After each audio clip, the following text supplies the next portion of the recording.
Hello everyone, myself Dr. Rajashree Jawale, Assistant Professor, DG College of Commerce Satara.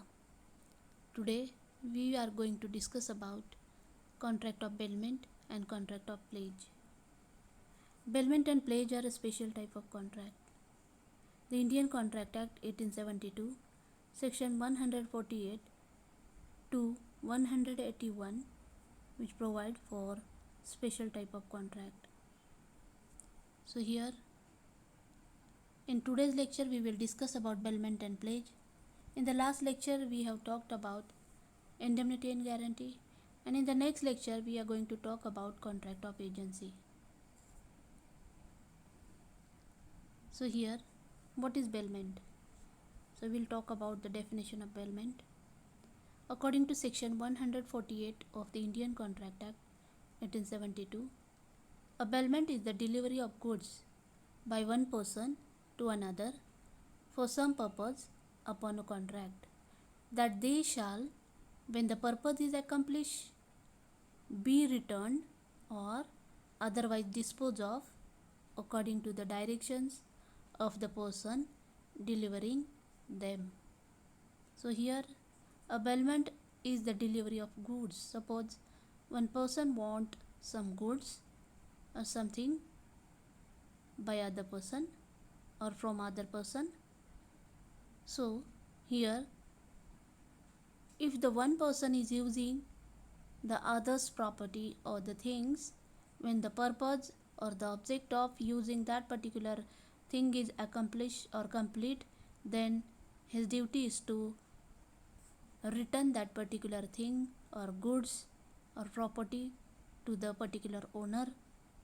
Or if the owner of the property tells that person to dispose of, so according to his directions that should be disposed of.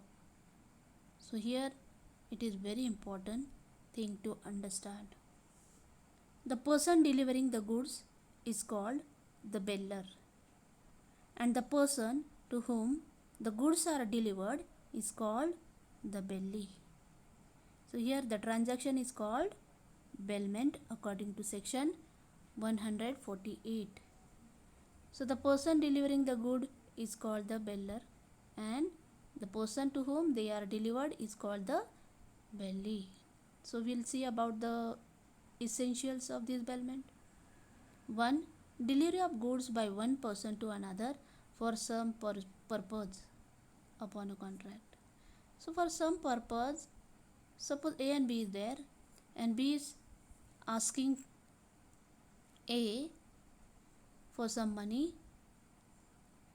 So here if A pays money to B for some period, and when B's purpose is accomplished, then after some time or some days B has to return back that money to A. Then B, when the purpose is accomplished, the goods shall be returned. So this also we have talked already. So here delivery of goods by one person to another for some purpose upon a contract. So there should be an agreement between two persons, that one person is giving some property and other person is using that. When the purpose will accomplish or fulfill, then that needs to be returned back to the real owner. Then second, when the purpose is accomplished, the goods shall be returned or disposed of according to the directions of the person delivering them. These are the essentials of a bailment. So agreement should be there, there should be delivery of goods, there should be a purpose in that particular bailment, and when the purpose is fulfilled or accomplished or complete, then that should be returned back to the real owner or disposed of according to the directions. Now we'll see about the kinds of bailment. So here bailment is for the exclusive benefit of a bailer, then bailment for the exclusive benefit of a bailee. Third is it may be mutual benefit of both the bailer and the bailee. Then fourth is bailment, gratuitous bailment.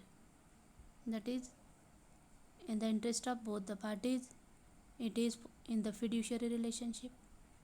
And finally, non-gratuitous bailment, that means if there is no close relationship, but suppose if the bailer and the bailee is ready to enter into an agreement or the contract, then in that case there may be a contract of bailment, even though there is no any such relationship or any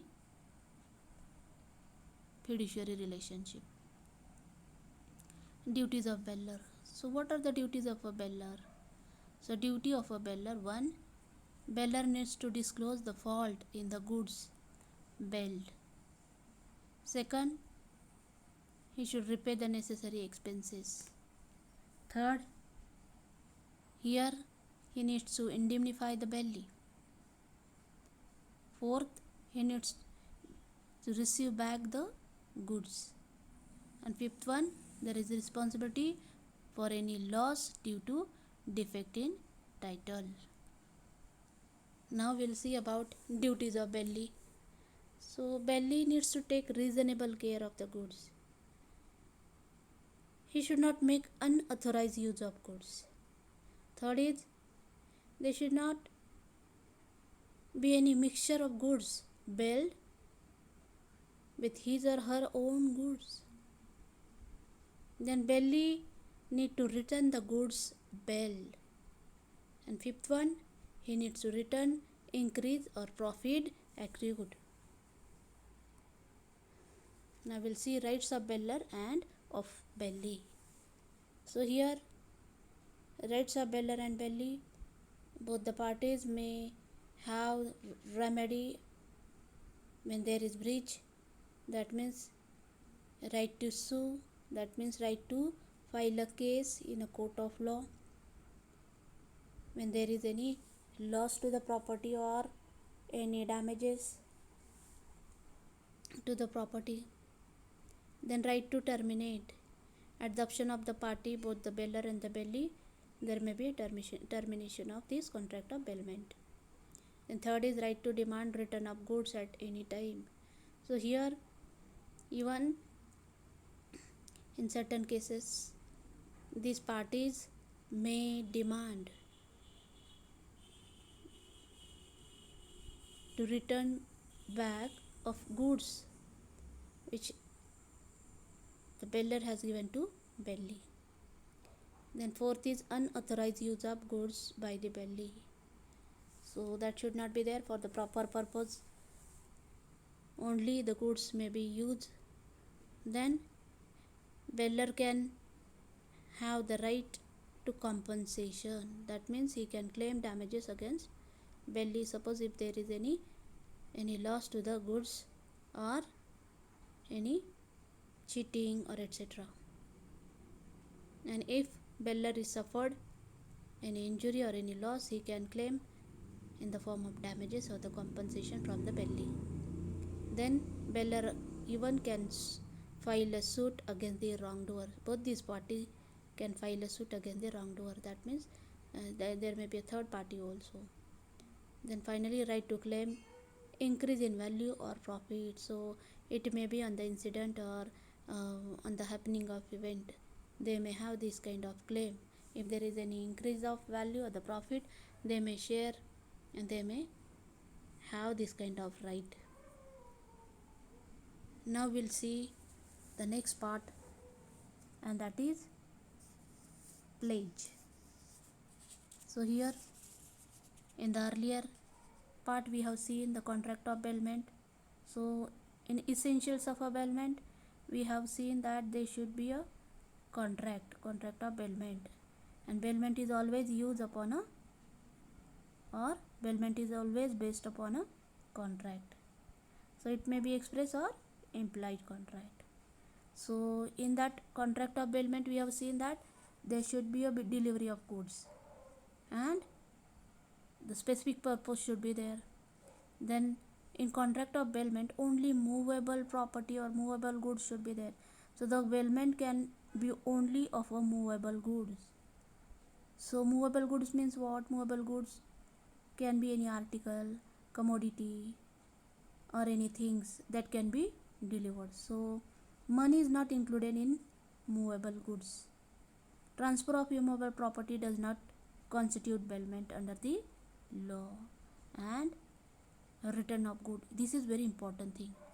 So in case of this contract of bailment, we have seen that goods should be returned back to the bailer. So the bailee must return the goods to the bailer. So this is very important thing. So goods must be returned as soon as the specific purpose is accomplished. So for example, when a piece of cloth is given to a tailor for stitching into a pant, tailor must return it after pant is made. So in this way there may be a contract of bailment. So now we'll see the very important part, and that is pledge. So pledge is a special kind of contract where assets are delivered as security for the repayment of a debt. So according to section 172 of the Indian Contract Act, when bailment of goods is done as security for payment of a debt or performance of a promise, it is called a pledge. In case of contract of pledge, the bailer is called the pledger or pawner, and the bailee is called as the pledgee or pawnee. Now we'll see one example. A borrow a sum of rupees 1 lakh from B and keep his car as security for repayment of the debt. This bailment is called pledge or pawn. Here A is the pawner and B is the pawnee. That means pawner is nothing but the pledger and pawnee is nothing but the pledgee. This is very important thing. So in case of this particular contract of bail, there should be a surety, there should be a confidence between the parties.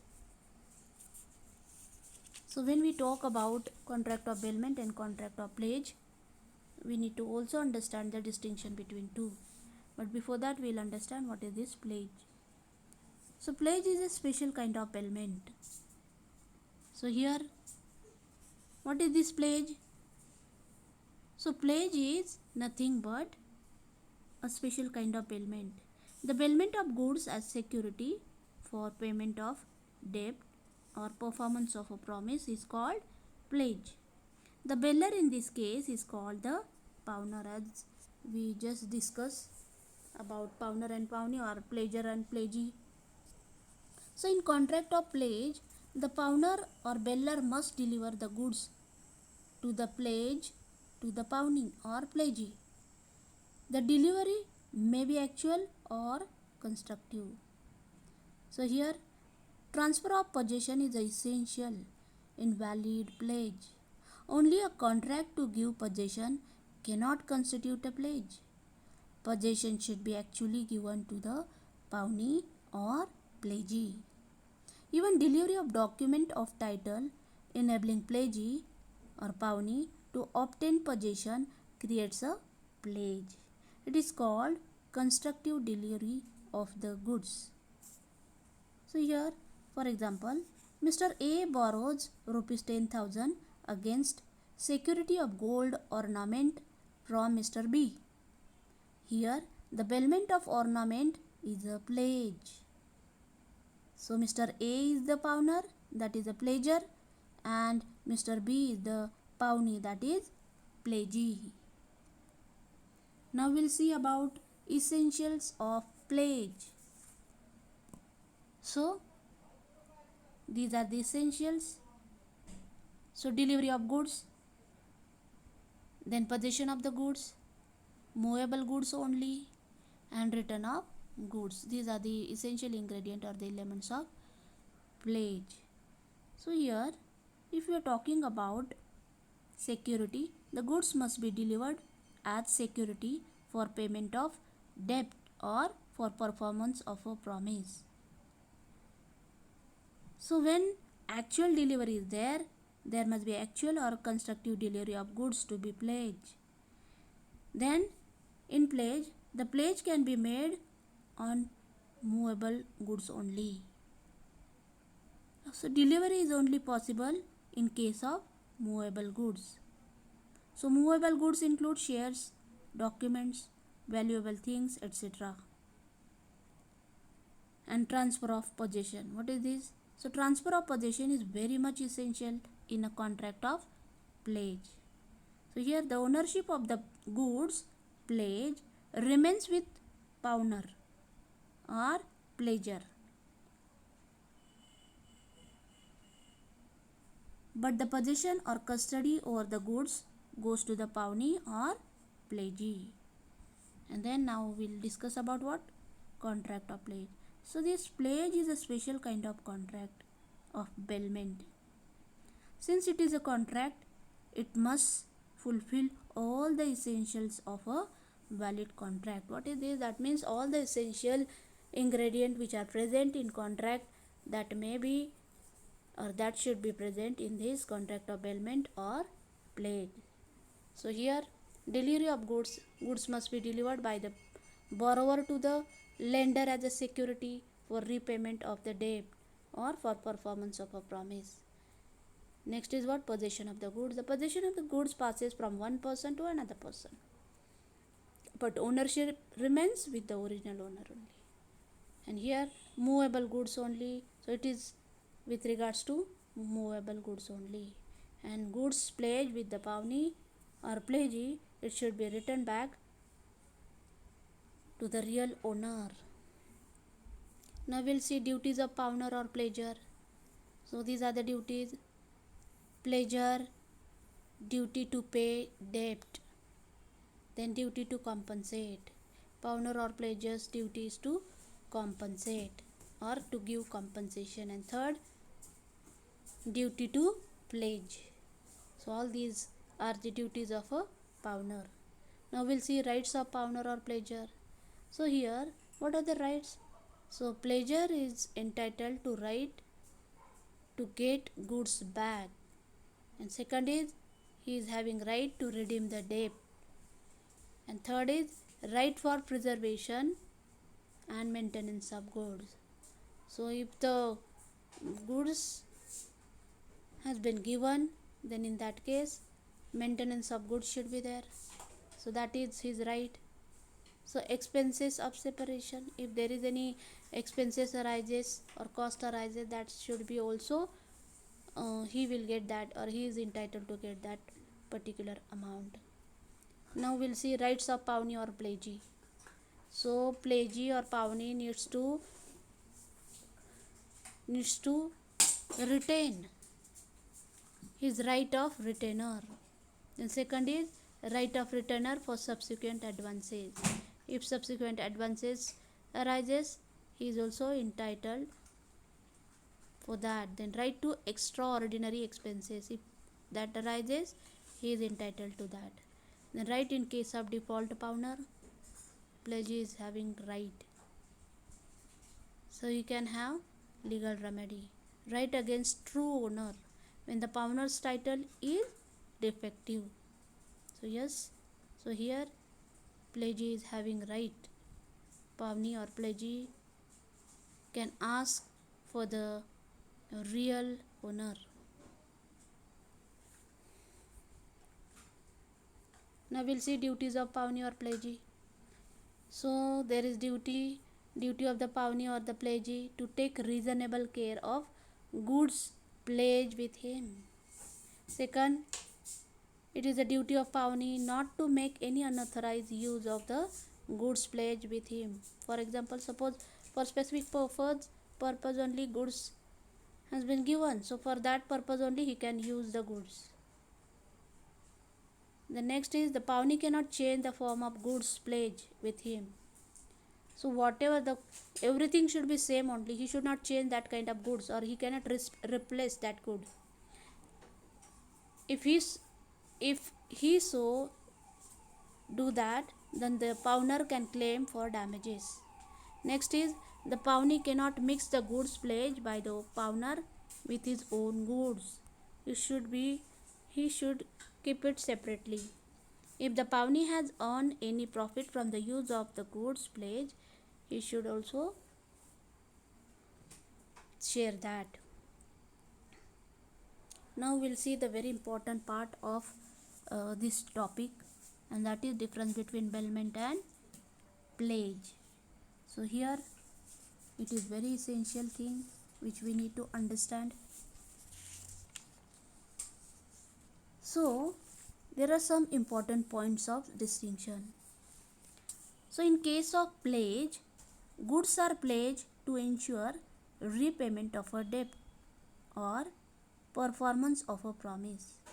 But in case of bailment, goods may be bailed or delivered for any purpose. Second, in case of pledge, goods are pledged as security. But in case of bailment, goods are bailed for a specific purpose or for a particular period. Third, in case of pledge, pledge does not entitle pawnee to use the goods. But in case of bailment, here bailment entitles the bailee to use the goods. In case of pledge, pledge is a special kind of bailment, and bailment is a special type of contract. So here there is a contract of bailment, and pledge is a part of bailment. So in this way we need to understand the difference between pledge and bailment. So these are my references. I have used these books and the Bear Act. Thank you. Thank you once again.